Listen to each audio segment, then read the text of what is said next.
My name is Kassem Makki.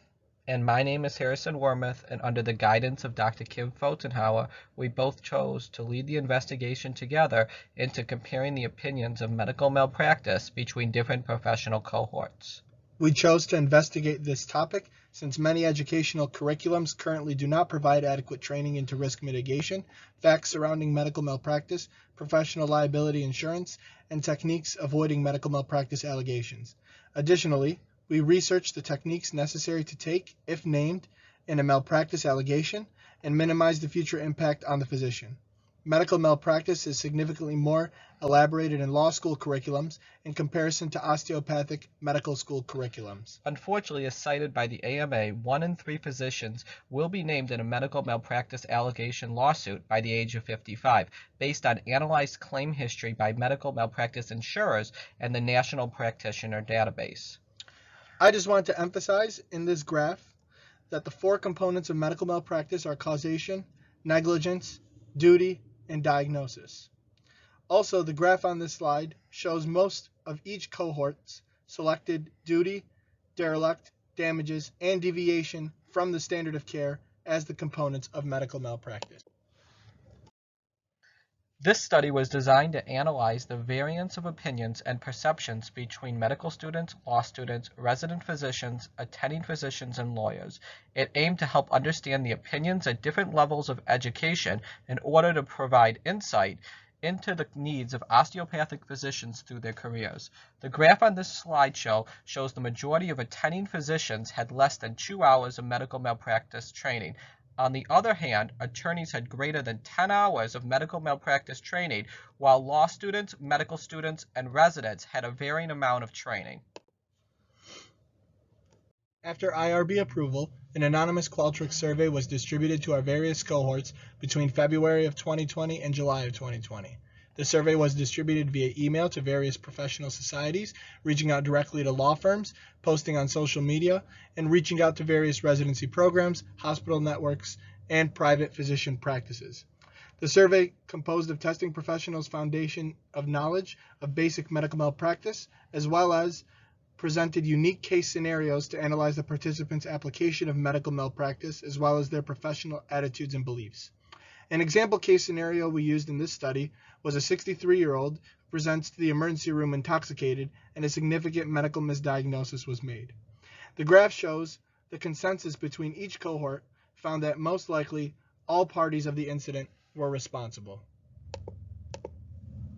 In regards to our settings, the collected data was analyzed by the percentage of professional answers in each cohort as well as an overall percentage of answers for each question. The data was arranged in various statistical applications of bar graphs, linear regression models, pie charts, and tables to display and analyze the variance of responses between the different cohorts. Additionally, cross-tabulations for the various questions were used to extrapolate interrelated data with various cohorts. The total survey was composed of 176 respondents made up of 63 males, 111 females, and 2 individuals who did not wish to disclose. Our cohorts were composed of 31 law students, 29 attorneys, 47 medical students, 38 residents, and 31 attending physicians. Here are the results of our study. Graph 1 depicts the comparison between our various cohorts on their opinion on what the cause of medical malpractice claims are.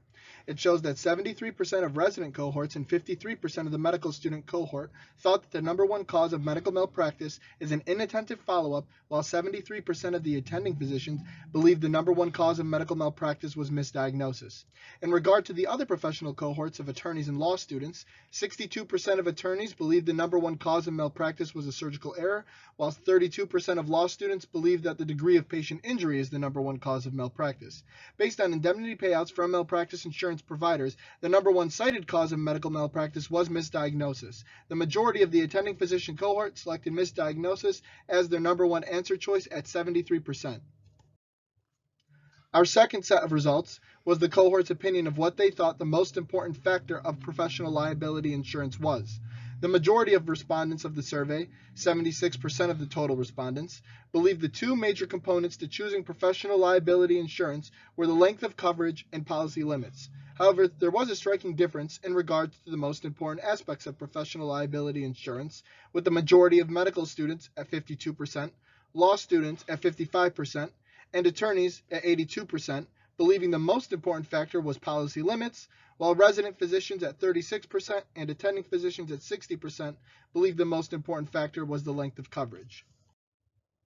Our third graph compared the most important step after being notified that you are being sued for malpractice between the various cohorts. 97% of attending physicians, 89% of attorneys, 76% of law students, and 60% of medical students believe the most important first step is to inform the insurance carrier.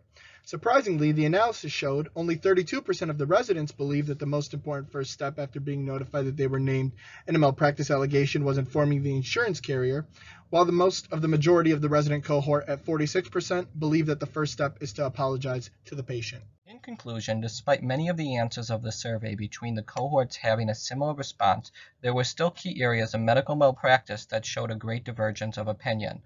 This survey can offer insight into where more education is needed and at which stage of professional development. Cross-tabulation analysis between different questions additionally displayed that time spent at each professional institution within each cohort did not have a relationship regarding several answer choices on the topics of medical malpractice. This research can aid in creating risk mitigation education to reduce indemnity payouts as well as increase patient safety. It stresses the need for consistent early education in medical malpractice in the osteopathic curriculum. Finally, the results highlight the importance of interprofessional opportunities for discussing into medical malpractice. Please feel free to reach out directly to Kassem, Makki, or Harrison Wormuth. Our contact information is below and the phone number is included in the QR code.